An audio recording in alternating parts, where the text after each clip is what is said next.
everyone, welcome to my channel Extra Learning Time. Today we are going to start class 7 science chapter number 4 heat. So जैसे हम जानते हैं इस chapter का नाम हीट है, तो हमें पहले यही जानना है कि ये जो हीट है वो होती क्या है। तो देखिए, we know that many things around us can be hot और कोल्ड, यानी हमारे सराउंडिंग में जितनी भी चीज़ें होती है वो या तो गर्म हो सकती है ठंडी हो सकती है। जैसे कि हम ले सकते हैं एग्जाम्पल में टी या फिर बॉइलिंग वाटर, वो क्या होता है, हॉट होते हैं यानी गर्म होते हैं। और जो आइसक्रीम होती है वो कैसी होती है, कोल्ड होती है। So this is not just a sensation. ये देखिए, जो जब हम कहते हैं कि ये चीज़ बहुत गर्म है या बहुत ठंडी है, तो जब हम उन्हें टच करते हैं तब हमें वो फील होता है, जिस वजह से हम कहते हैं कि गर्म है या ठंडा है। तो ये जो हम फील करते हैं ना, ये सिर्फ एक सेंसेशन नहीं होता है, बल्कि ये एक फॉर्म ऑफ एनर्जी होता है जिसे हम कहते हैं हीट एनर्जी। तो देखिए, कोई भी चीज़ ठंडी या गर्म कब होती है, जब उनके टेम्परेचर के अंदर डिफरेंस आता है। यानी जितना ही टेम्परेचर बढ़ेगा या घटेगा, उतनी ही जो जो ऑब्जेक्ट है ना वो कोल्ड या फिर हॉट होता जाएगा। So hence temperature is the measure of a degree of hotness of an object। यानी जो टेम्परेचर होता है ना, उसे हम मेज़र करते हैं डिग्री के अंदर, जिससे हमें पता चलता है कि कोई सा ऑब्जेक्ट कितना गर्म है या कितना ठंडा है, यानी उसकी टेम्परेचर क्या है। उसकी अभी हॉटनेस है, उसकी जो कोल्डनेस होती है वो हमें टेम्परेचर से ही पता चलती है। सो नाउ, जैसे हमने देख लिया कि हम टेम्परेचर को मेज़र करते हैं, जिससे हमें पता चलता है कि जो ऑब्जेक्ट है वो कोल्ड है या हॉट है। पर अब हम उस टेम्परेचर को मेज़र करते कैसे हैं, तो उसके लिए एक हम डिवाइस यूज़ करते हैं जिसे हम कहते हैं thermometer. The device that measures the temperature of an object is known as thermometer, जैसे कि आप यहाँ पे इमेज देख सकते हैं। जो थर्मामीटर होता है वो भी 3 तरह का होता है। तो अब उसमें फर्स्ट है क्लिनिकल थर्मामीटर। तो अभी क्लिनिकल थर्मामीटर यूजली वो होता है जो कि हम हॉस्पिटल्स में या फिर अपने घरों पे यूज़ करते हैं। आपने यूजली देखा भी होगा, अगर आपकी कभी फीवर हुआ होगा तो हम यूजली जो है ना थर्मामीटर होता है, उसी की हेल्प से हम अपने जो फीवर है उसे मेज़र करते हैं। This type of thermometer is use to measure the body temperature only and use in hospital और एट होम। यानी इस तरह के जो थर्मामीटर होता है वो सिर्फ बॉडी का जो टेम्परेचर होता है ना, उसे ही मेज़र करने के लिए यूज़ होता है, जो कि हॉस्पिटल या फिर हमारे घरों में होता है। क्योंकि देखिए, यहाँ पे कहा गया है कि सिर्फ बॉडी का टेम्परेचर मेज़र करने के लिए, क्योंकि देखिए कुछ चीज़ों का जो टेम्परेचर होता है ना वो बहुत ज़्यादा कोल्ड हो सकता है, बहुत ज़्यादा हॉट हो सकता है। लेकिन जो बॉडी का टेम्परेचर है वो as compare to other objects बहुत ज़्यादा ऊपर नीचे नहीं होता है। तो इस वजह से उनके लिए हम क्लिनिकल थर्मामीटर यूज़ करते हैं। So, a clinical thermometer generally consists of long narrow glass tube with a bulb at one end that contain mercury। जो क्लिनिकल थर्मामीटर होता है ना वो एक ग्लास ट्यूब की तरह होता है, जिसकी वन एंड पे ना मरकरी होता है। मरकरी एक तरह का है ना, जैसे कि हम आयरन या स्टील देखते हैं, मरकरी भी थोड़ा उन्हीं टाइप का होता है, वही लिक्विड की फॉर्म में होता है। तो इन्हीं है ना, हम अपनी टेम्परेचर को मेज़र करने के लिए हम मरकरी का यूज़ करते हैं। देन जो थर्मामीटर होता है ना, उसके अंदर एक स्केल होता है, यानी एक मेज़र होता है जिससे हम पता लगाते हैं कि हमारा जो टेम्परेचर कितना है। The scale used in India is the Celsius scale. ये इंडिया के अंदर हम सेल्सियस स्केल यूज़ करते हैं, जिसे हम इंडिकेट करते हैं सिंबल सी डिग्री से। तो देखिए, कभी कभी कहा होगा, जैसे आपने सुना भी होगा कि आज इतना सेल्सियस टेम्परेचर है या आज इतना डिग्री है, तो यहाँ पे उन्हीं की बात हो रही है। तो देखिए, जो नॉर्मल ह्यूमन बॉडी होता है ना, उसका टेम्परेचर 37 डिग्री से लेके स्टार्ट होता है। And so range of thermometer is from, तो देखिए इसी वजह से जो क्लिनिकल थर्मामीटर होते हैं ना, उसकी रेंज 35 डिग्री से लेके 42 डिग्री तक होता है। तो देखो, हमने जैसे पढ़ा कि 37 डिग्री होता है ह्यूमन बॉडी का, पर कभी कभी जैसे हमें फीवर होता है तो इस वजह से हमारा टेम्परेचर बढ़ जाता है, जिसकी वजह से हमारा जो शरीर होता है वो थोड़ा गर्म होने लगता है। तो इसी वजह से जो क्लिनिकल थर्मामीटर होता है उसकी रेंज 35 डिग्री से लेके 42 डिग्री तक होती है। To take the reading the bulb of the thermometer is kept below the tongue for a minute. यानी ताकि हमें पता लग सके कि हमारा जो बॉडी है, हमारे जो बॉडी का टेम्परेचर है वो कितना है, हम उसके लिए जो बल्ब होते हैं ना, यानी जो जो ग्लास की जो ट्यूब होती है, उस थर्मामीटर को अपने माउथ के अंदर अपनी टंग के नीचे रखते हैं कुछ देर के लिए, जिससे हमें हमारा ना बॉडी का टेम्परेचर पता चल जाता है। देन इसके बाद सेकंड नंबर पे आता है maximum and minimum thermometer. This is used this is use to measure the maximum and minimum temperature of a day.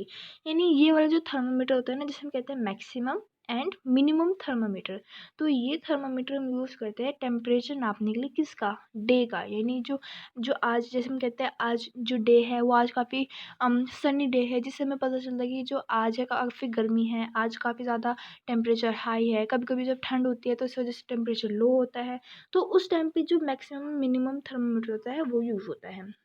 They are U shape parallel glass tube, यानी यू शेप के होते हैं, parallel glass tube की तरह ही होते हैं। This is use to record the temperature at a place, यानी जैसे मैं आपको बताया कि कभी कभी है ना वेदर चेंज होता है तो उसके साथ टेम्परेचर भी चेंज होता रहता है, तो इससे है ना जो हम टेम्परेचर है किसी जगह का वो रिकॉर्ड कर लेते हैं। देखिए पहले हमने देखा कि जो ह्यूमन बॉडी होते हैं उनके टेम्परेचर कैसा होता है, तो उसके बाद जो डे नाइट इनके टेम्परेचर होते हैं इन्हें हम काउंट करने के लिए थर्मामीटर यूज़ करते हैं। पर इन दो चीज़ों के अलावा भी जो दूसरे अदर ऑब्जेक्ट्स होते हैं हमारे सराउंडिंग में, उनके टेम्परेचर बहुत ज़्यादा वेरी करते हैं, बहुत अलग अलग अलग अलग होते हैं। यानी कई बार हम कुछ एसिड्स का लेंगे उनका अलग होगा, कुछ हम स्टील को अगर हम बर्न करने लगेंगे तो उनका टेम्परेचर अलग होगा। तो इन सारी जो है ना इन टेम्परेचर को मेज़र करने के लिए हम यूज़ करते हैं लेबोरेटरी टेम्परेचर। ये जो लेबोरेटरी का थर्मामीटर होता है, जिससे इसके नाम से हम समझ ही होंगे, जैसे हम लैब होती है उसके अंदर कई सारे एक्सपेरिमेंट होते हैं, तो उनका जो टेम्परेचर होता है ना वो काफ़ी ज़्यादा डिफरेंट होता है। इस वजह से उन्हें जो मेज़र करने के लिए उन ऑब्जेक्ट्स को मेज़र करने के लिए हम लेबोरेटरी का थर्मामीटर यूज़ करते हैं। तो भी इसकी रेंज क्या होती है, -10 डिग्री से लेके 110 डिग्री तक। यानी देखो हमारा जो नॉर्मल ह्यूमन बॉडी का टेम्परेचर क्या होता है, सिर्फ 37 डिग्री तक। पर यहाँ पे इतना ज़्यादा ठंड हो सकती है, मतलब अदर ऑब्जेक्ट जो है वो बहुत ज़्यादा ठंडे हो सकते हैं या फिर बहुत ज़्यादा गर्म हो सकते हैं। इस वजह से इसकी रेंज -10 डिग्री यानी 0 डिग्री से भी कम, -10 डिग्री से स्टार्ट होकर 110 डिग्री तक होती है। नाउ हमारा नेक्स्ट टॉपिक है ट्रांसफ़र ऑफ हीट। यानी देखो जो हीट होती है वो किसी एक ऑब्जेक्ट में से दूसरे ऑब्जेक्ट में ट्रांसफ़र कैसे होती है, यानी जाती कैसे है। We know that heat is transfer of energy from hotter object to the cooler object. यानी देखिए जो गर्म ऑब्जेक्ट होते हैं ना उनमें से ठंडे ऑब्जेक्ट के अंदर ही ये हीट ट्रांसफ़र होती है। Like if a spoon is left in a bowl of hot soup, यानी देखिए एक बाउल है उसके अंदर हमने गर्म गर्म सूप ले रखा है, अब उसके अंदर है ना हमने एक स्पून भी रख दी है, तो कुछ देर के बाद आप नोटिस करोगे जो स्पून है ना वो भी थोड़ी बहुत गर्म हो जाती है। क्यों? क्योंकि हमने एक गर्म ऑब्जेक्ट के अंदर हमने एक ठंडा ऑब्जेक्ट रखा हुआ था, जिसकी वजह से जो हीट है ना वो थोड़ी सी ट्रांसफ़र हो जाती है, हॉटर ऑब्जेक्ट से लेके कोल्डर ऑब्जेक्ट के पास वो ट्रांसफ़र हो जाती है। जो हीट है वो कई अलग अलग वेज के अंदर ट्रांसफ़र हो सकती है। जैसे कि फर्स्ट पास है conduction. This is the process of heat transfer where the heat is transferred from the hot part to the cold part of an object. ये देखिए इसमें क्या होता है, जो हीट होती है ट्रांसफ़र होती है सिर्फ कुछ पार्ट जो कि गर्म है उससे दूसरे पार्ट पे जो कि ठंडा था। फॉर एग्जांपल अब हमें एक एग्जांपल के थ्रू समझते हैं कि प्रोसेस होता कैसे है। जैसे कि the handle of a pan get hot when pan get hot and so a wooden और plastic handle is made of them. यानी देखिए हमने पैन यूज़ किया, अब अगर हम उस पैन के अंदर कुछ कुक करेंगे तो इसके चक्कर में मतलब जब हम कुछ कुक करते हैं तो पैन है वो गर्म होगा, इस वजह से जो हैंडल होगा ना वो भी धीरे धीरे उसके अंदर भी ट्रांसफ़र हो जाएगा। यानी जो हैंडल है हम उसके पास तो हीट दे ही नहीं रहे हैं, लेकिन जो पैन है वो गर्म है, इस वजह से वो थोड़ी सी जो हीट होगी ना वो उस कूलर ऑब्जेक्ट में भी ट्रांसफ़र करने लगेगा। तो इसी वजह से ताकि हम उस पैन को पकड़ पाए, ताकि जो उसका जो हैंडल होता है अगर वो भी गर्म होगा तो हम पैन को पकड़ नहीं पाएंगे, तो इस वजह से जो हैंडल होते हैं वो वुड के या फिर प्लास्टिक के हैंडल बनाए जाते हैं। The substance that allow heat to pass through them are called conductor. यानी ऐसे सब्सटेंस जो कि हीट को है ना पास थ्रू होने देते हैं, यानी अपने अंदर एंटर करने देते हैं और हमसे पास करने देते हैं, उन्हें हम कहते हैं कंडक्टर। जैसे कि आयरन, कॉपर, तो हमने सुना भी होगा जो आयरन की चीज़ें होती है या स्टील की चीज़ें होती है वो बहुत जल्दी गर्म हो जाती है, इसी वजह से क्योंकि वो हीट के अच्छे कंडक्टर होते हैं। देन कंडक्टर का ही अपोजिट क्या होता है, the substance that do not allow heat to transfer through it called insulator और पोर कंडक्टर। यानी ऐसे सब्सटेंस जो कि हीट को अपने थ्रू पास थ्रू नहीं होने देते हैं उन्हें हम कहते हैं इंसुलेटर, या फिर हम उन्हें पोर कंडक्टर कह सकते हैं। जैसे कि वुड, प्लास्टिक, जैसे मैंने अभी आपको बताया था जो हैंडल होता है वो वुड या प्लास्टिक का बनाते हैं ताकि उसके अंदर हीट ट्रांसफर ना हो सके, ताकि उसके अंदर उससे वो पास थ्रू ना होए। तो इस तरह से जो वुड या प्लास्टिक होते हैं वो एक पुअर कंडक्टर होते हैं या फिर इंसुलेटर कहलाते हैं। देखिए जैसे कि इस इमेज में ये जो इमेज है ना हमारी ही बुक की एनसीईआरटी बुक के अंदर है, तो जैसे कि ये हमने ले रखी है, 2 ब्रिक्स ले रखी है। सो जैसे हमने 2 ब्रिक ली हुई है और उसके बीच में हमने स्टील का स्केल लगा रखा है। और देखो ये जो स्टील का स्केल है ना, उसके एक एंड पे देखिए यहाँ से इतनी दूरी पे है ये कैंडल। तो कैंडल की वजह से हम देख सकते हैं यहाँ का जो पोर्शन है वो थोड़ा सा रेड हो चुका है। क्यों? क्योंकि जो हीट है वो उसके अंदर ट्रांसफ़र की जा रही है, जानबूझ के हम उसे अभी हीट को वहाँ दे रहे हैं। तो उसके बाद आपने नोटिस किया होगा कि इस जो ये स्केल है, इसके ऊपर कुछ जगह पे यहाँ पे वैक्स लगा रखी है, यानी वैक्स जो होती है जिससे कैंडल बनाई जाती है। तो जो वैक्स लगा रखी है ना, वो धीरे धीरे पिघल के नीचे गिर रही है, जैसे कि यहाँ से। जैसे जैसे कैंडल के थ्रू है ना, यहाँ स्टील पे हीट पहुँच रही है, तो हीट धीरे धीरे ऐसे आगे की ओर यहाँ पे ऐसे बढ़ती जा रही है, जिस वजह से धीरे धीरे जो हीट है ना पूरे स्केल में ट्रांसफ़र हो रही है। जैसे कि हमने देखिए जो हीट है वो हम सिर्फ यहाँ तक पहुँचा रहे हैं, लेकिन जो हीट है वो सिर्फ यहाँ पे थोड़ी रुक रही है, वो धीरे धीरे इधर ट्रांसफ़र हो रही है। क्यों? क्योंकि ये स्टील या फिर आयरन का बना हुआ होता है, और धीरे धीरे इसके ऊपर जो वैक्स लगी है ना वो भी पिघल के नीचे गिर रही है। जैसे यहाँ पे ये बहुत सारी वैक्स गिर चुकी है, यहाँ से धीरे धीरे गिरनी स्टार्ट होगी। थोड़ी देर के बाद जब ये और ज़्यादा हीट इधर पहुँच जाएगी तो यहाँ तक की सारी वैक्स नीचे गिर जाएगी। क्यों? क्योंकि एक स्टील का था, यानी एक जो हीट है उसका एक अच्छा कंडक्टर था, तो इस वजह से वो उसे नीचे गिरने देता है। इतनी ज़्यादा हीट पहुँचने की वजह से ये पिघल के नीचे गिर जाती है। नाउ इसी का नेक्स्ट पार्ट है कन्वेक्शन, यानी अभी प्रोसेस क्या होता है, this is the form of heat transfer in liquid और गैस। यानी देखिए अब जो फॉर्म है ना हीट, जो एक हीट एनर्जी है वो ट्रांसफर होती है लिक्विड और गैस में, where the heat is transfer by the movement of the heated molecule within them. यानी देखो जो हीट है ना, जो हीट के मॉलिक्यूल्स है वो पानी या फिर गैस के अंदर, लिक्विड या फिर गैस के अंदर ट्रांसफर होते हैं। तो इसी प्रोसेस को हम कहते हैं convection. For example boiling of water, जैसे हम यहाँ देख सकते हैं जो हीट है इधर हम दे रहे हैं और जिससे पानी के अंदर या फिर गैस के अंदर, जैसे यहाँ पे तो पानी का एग्जांपल है, तो पानी के अंदर जाती है। थोड़ी देर के बाद जो मॉलिक्यूल्स होंगे ना वो और ज़्यादा हीटेड हो जाएंगे, यानी मॉलिक्यूल्स यानी छोटे छोटे पार्ट्स जो होते हैं गर्मी के यानी हीट के जो पार्ट्स हैं उन्हें यहाँ पे मॉलिक्यूल कहा गया है। जब ये और भी ज़्यादा गर्म हो जाएंगे तो कुछ देर के बाद ये इवेपोरेट हो जाएंगे। जैसे हमने पढ़ा था कि इवेपोरेट होके फ्री गैस के फॉर्म में हो जाएंगे, यानी पहले तो हमने ये सॉलिड की फॉर्म से लिक्विड में भेजा, सॉलिड की फॉर्म से हमने पहले लिक्विड में भेजा था, लिक्विड से और ज़्यादा हीटेड अप होने के बाद ये गैस के फॉर्म में चले जाते हैं। तो इस तरह से जब जो हीट है वो ट्रांसफ़र होती है, इस प्रोसेस को हम कहते हैं कन्वेक्शन। नाउ इसी के अंदर हमारा एक और टॉपिक है जिसे हम कहते हैं sea breeze and land breeze. तो हम ये फिगर के बाद में देखेंगे, हम पहले डेफिनेशन देखते हैं। तो सी ब्रीज ये क्या होता है, in the coastal region the land get heated faster during the day time and as the land get hotter air rise up. तो देखो कभी कभी क्या होता है, जो कोस्टल एरिया यानी जहाँ पे लैंड होता है, जैसे कि एक साइड तो लैंड हो गया और उसकी दूसरी साइड ओशंस होता है, तो इन्हें हम कहते हैं कोस्टल एरियाज। तो देखो जो कोस्टल एरियाज होते हैं ना वहाँ पे ज़्यादातर क्या होता है, जो लैंड होती है वो सन की वजह से बहुत जल्दी गर्म हो जाती है, बल्कि जो पानी होता है ना वो ज़्यादा गर्म नहीं हो पाता है। तो इस वजह से लैंड के ऊपर क्या होती है, हॉट एयर हो जाती है, क्योंकि वहाँ लैंड जो है वो गर्म होगी तो उसके ऊपर जो एयर ब्लो हो रही है ना वो भी धीरे धीरे गर्म हो जाती है, जिसकी वजह से जो एयर है वो हॉट होने की वजह से वो राइस अप यानी ऊपर की ओर इवापरेट होने लगती है। At that time, the cool air from the sea breeze is to take place from the warm air from the land moves to the sea to complete the cycle। यही देखो, जैसे कि सोचिए ये वाला जो पोर्शन है ये है लैंड और इसके इससे ये वाला जो पोर्शन है ये है ओशन। तो देखिए यहाँ पे जो सन है, सन की वजह से लैंड होती है ना बहुत जल्दी गर्म हो जाती है, पर जो पानी होता है ना वो ज़्यादा जल्दी ठंडा या गर्म नहीं होता है, वो जो अपने टेम्परेचर को है ना काफ़ी धीरे धीरे चेंज करता है। लेकिन जो लैंड होती है बहुत जल्दी गर्म हो जाती है या फिर ठंडी हो जाती है।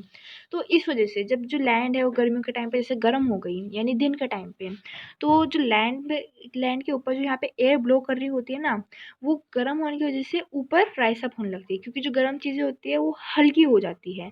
जो भी चीज़ जैसे है ना होटर हो जाती है तो उनका जो टेम्परेचर होता है यानी जो उनका वेट होता है वो भी कम हो जाता है, यानी वो हल्की हो जाती है। इस वजह से है ना वो ऊपर की ओर इवेपोरेट करने लगती है। तो देखो यहाँ से अगर जो एयर है वो गायब हो जाएगी यानी ख़त्म हो जाएगी, यहाँ जितनी भी एयर ब्लो हो रही थी गर्म हो गई उसकी वजह से हल्की हो गई, इस वजह से वो ऊपर को चली गई। तो यहाँ पे अब स्पेस खाली हो गई, यहाँ पे अब एयर रही नहीं क्योंकि ऊपर की ओर जा चुकी होती है। तो क्या होता है, जो जो सी का एरिया होता है ना वहाँ पे तो अभी जो एयर है वो ब्लो कर रही होती है, क्योंकि वहाँ तो ठंडी एयर होती है एज़ कम्पेयर टू लैंड।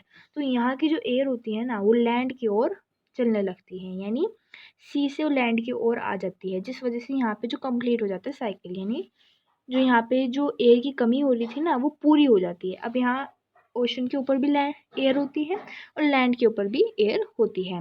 तो इसी प्रोसेस को हम कहते हैं सी ब्रीज, यानी जब जब सी एरियाज में से है ना, सी में से जब लैंड की तरफ एयर जाती है, तो इसी प्रोसेस को हम कहते हैं सी ब्रीज। देन इसी का अपोजिट होता है लैंड ब्रीज में, जैसे मैंने अभी आपको बताया था कि जैसे यहाँ पे लैंड है और यहाँ पे पानी है। तो देखिए इस जैसे इस तरफ लैंड है और यहाँ पे पानी है, तो मैंने बताया था जो जो लैंड होती है ना बहुत जल्दी ठंडी या गर्म हो जाती है, पर जो वाटर होती है वो इतनी जल्दी ठंडी या गर्म नहीं हो पाती है। तो इसी वजह से रात के टाइम पे जैसे ठंड होती है तब तो धूप नहीं होती, इस वजह से वो जो लैंड के ऊपर जो एयर होती है वो ठंडी होती है, लेकिन जो ओशन के ऊपर जो एयर होती है वो तब भी गर्म रहती है, उसे ठंडे होने में लगता है टाइम। तो तब यहाँ की जो गर्म हवा होती है वो ऊपर की ओर राइज अप होती है। देन इसके बाद अब हमें पता ही है जब यहाँ से हवा ख़त्म हो जाएगी तो धीरे धीरे लैंड की जो एयर होती है वो ओशन की तरफ बढ़ने लगती है। तो पहले क्या हो रहा था, ओशन से लैंड के पास एयर जा रही थी, पर अब क्या हो रहा है, लैंड पे से ओशन की ओर एयर जा रही है। तो इसी प्रोसेस को हम कहते हैं लैंड ब्रीज। अब हम इसे फिगर की हेल्प से अच्छे से समझ लेते हैं। देखो जैसे हमें यहाँ पे फिगर दिख रखी है, एक तरफ हमने डे टाइम ले रखा है, दूसरी तरफ नाइट टाइम। सो दिन के टाइम पे क्या होता है, जो ओशन पे से लैंड की तरफ एयर आती है, यानी देखो इस टाइप से सर्कुलेट चलता रहता है। और रात के टाइम पे क्या होता है, लैंड पे से ओशन की ओर जाने लगती है हवा, और यहाँ पे भी इस तरह से सर्कुलेशन होता है। तो इन्हीं प्रोसेस को हम कहते हैं sea breeze and land breeze. Now हमारे इस चैप्टर का लास्ट टॉपिक है रेडिएशन। तो ये भी हमारा काफ़ी छोटा टॉपिक है, जल्दी खत्म हो जाएगा। तो this is the form of heat transfer where a medium like air और liquid is not required to transfer the heat energy. तो देखिए हमने जब तक देखा कि जो ट्रांसफ़र होती है हीट एक जगह से दूसरी जगह, हम हॉटर प्लेस से कूलर प्लेस पे जो हीट होती है वो ट्रांसफ़र होती है, पर वो एयर के थ्रू, लिक्विड के थ्रू या फिर ऑब्जेक्ट्स के थ्रू, मटीरियल के थ्रू ही होती थी। पर रेडिएशन में क्या होता है, ये इस तरह की हीट होती है जो कि ट्रांसफ़र होती है एक जगह से दूसरी जगह, पर इसमें मीडियम यानी जैसे एयर, लिक्विड, सॉलिड इनकी ज़रूरत ऐसे नहीं होती है। जो हीट होती है वो इसके बिना ही ट्रांसफ़र हो जाती है। For example heat from sun, यानी जो सन के पास से हमें जो हीट मिलती है उसे किसी भी एयर, लिक्विड या फिर किसी सॉलिड की ज़रूरत नहीं होती है। तो जब भी जो हीट होती है बिना किसी मीडियम की रिक्वायर के वो ट्रांसफ़र होती है, इस तरह की हीट को हम कहते हैं रेडिएशन। तो यही हमारा लास्ट टॉपिक था जिसमें हमने रेडिएशन पढ़ा था। आई होप कि आपको ये पूरा चैप्टर समझ में आ चुका होगा, हमने एनिमेशन के थ्रू इसे पढ़ा है। सो अगर आपको ये वीडियो अच्छी लगती है और आपको इस चैप्टर अच्छे से समझ में आया है तो प्लीज़ मेरे चैनल को लाइक एंड सब्सक्राइब ज़रूर कीजिएगा। Thank you.